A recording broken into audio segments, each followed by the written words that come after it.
So to keep things simple, let's work on a maybe evening, daytime feel to work with some basic colors and basic settings of lighting. So with that in mind, let's come to our directional light. And right now the default intensity is at 10. Let's crank it up to 15. And what kind of light color do we want? Well, since I'm saying daytime, evening-ish, let's pull it towards kind of a orange hue.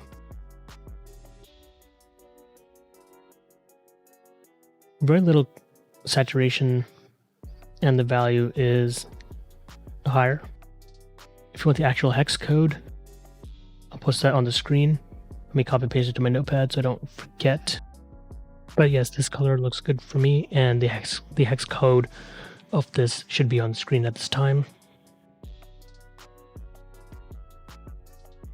Now with my light color set, I can adjust how my shadows should be. Maybe I want some nice long shadows, but I don't want them going to the very end of the scene. Oh, one thing that's also bothering me right now, let me turn it off. So if you're experiencing your scene goes dark and light as you're in the editor, go to your project settings, type in Auto EX, and you should get to Engine Rendering Auto Exposure. Turn that off. It'll save you a heap of trouble at the moment of the scene turning dark and light, because it's trying to change the exposure based on the way you're looking at it, and that's not important at this time, so turn it off. So yes, I was saying I don't want like long shadows. I can bring it back, and again, being dynamic, I can quickly see what I'm getting with my scene. So let's say I want the shadows to end about here, and maybe have a bit of an angle on them, like so. Then I can go back to my sky sphere, hit refresh material, and the sun position is matching the direction of the sky. Or the light is the sun is matching the direction of the light, the sun actor itself. Maybe bring it lower just a bit more. Cool, something like that. And if you want to lock your camera here, you can just hit Control 1. If I move around, I guess it didn't lock. Control 2, sorry. Yes, so if I hit 2 on my keyboard, I'm locked at my camera position here. So I did Control 2, and it locks the camera bookmark for me. So I can keep working, and if I hit 2, I'll be back here. So our directional light is in a good spot. Now let's work on our skylight.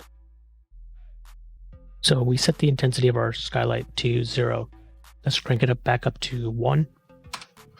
And as you can see, this scene is flooded with white light. We don't really want that because the skylight is overpowering the scene. Let's bring that down to a value of 0.5. Looks a bit better. But in a way, the way I think about skylight is a contrast from the directional light. So my directional light was a light orange color. I want my skylight to be a light blue color to contrast the directional light. So again, this is more lighting concepts, and you can have the skylight match your directional light. There's nothing wrong with that if your scene requires it. But for this scene, I'm trying to put a contrast between my directional light and my skylight. In a way, a complementary color of yellow is blue. So again, just more color theory, lighting theory. Again, at the basics, I'm a noob at that kind of stuff, but I know enough to get by.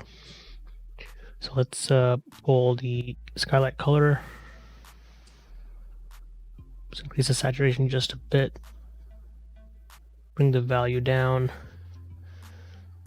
maybe around here. And I will copy the hex code onto the screen, so if you need the exact color. So we can keep adjusting our directional light, go back to our sky sphere, right here in this position, I like how things are looking. Like there's a nice kind of rim lighting on the tree. There's natural white light coming in, a little bit of blue contrast in the shadows. But now, from this basic setup, we can go in more detail. So you probably wondered how you get those nice, cool God rays coming out from a light that you see in visual scenes that I do, or visual scenes other people do. There's two ways to do it. One, you can use a blueprint that can generate a light sheet for you, like this scene has for us. We go to our content, blueprint class,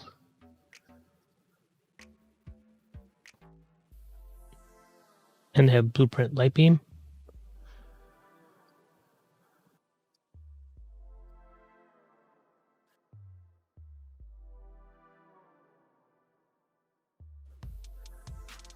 This is a blueprint that is existing with the scene. You can look at the details of how it's created.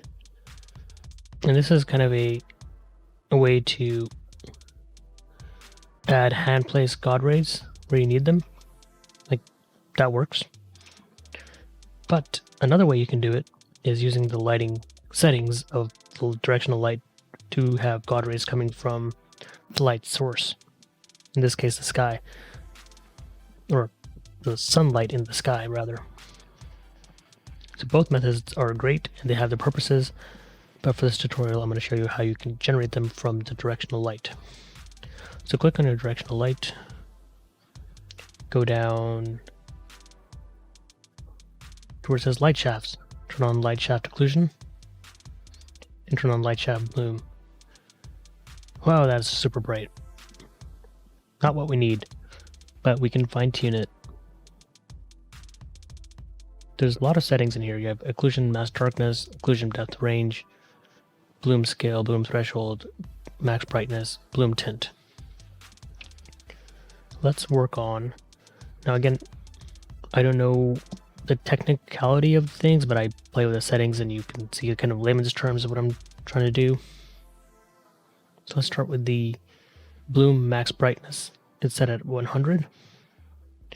We can play with the setting. And the smaller the value, the less bright it is. So that's pretty obvious. So maybe we want a bloom brightness of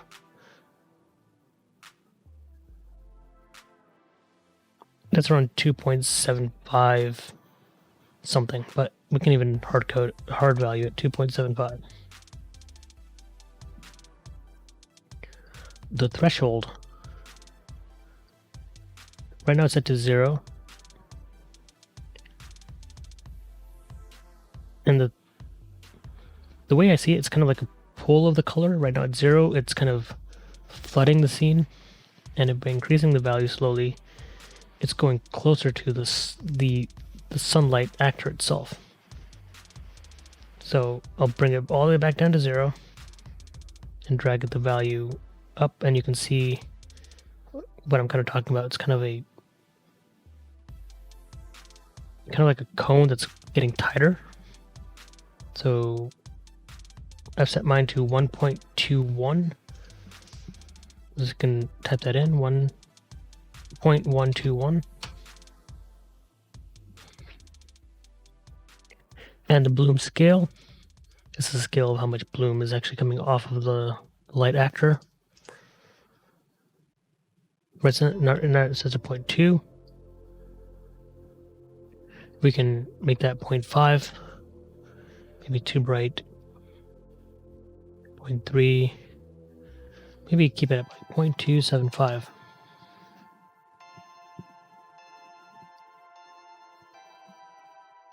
The occlusion depth range. Putting it at full 0, you see there's a lot of light beams coming through. But we can adjust that pull of how much light beams are coming in.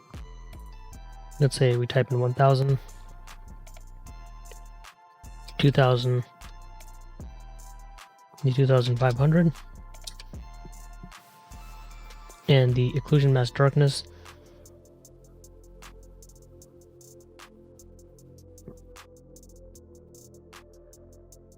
It's not really taking much effect in this scene right now.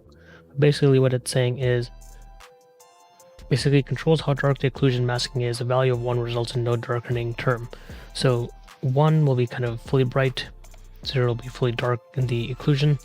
So let's bring it to like 0.2. Next, we can change the bloom tint. This we will come back to later. But in a way, if I adjust my light, you can see the light beams now follow the direction of the sun disk. So maybe slight adjustments.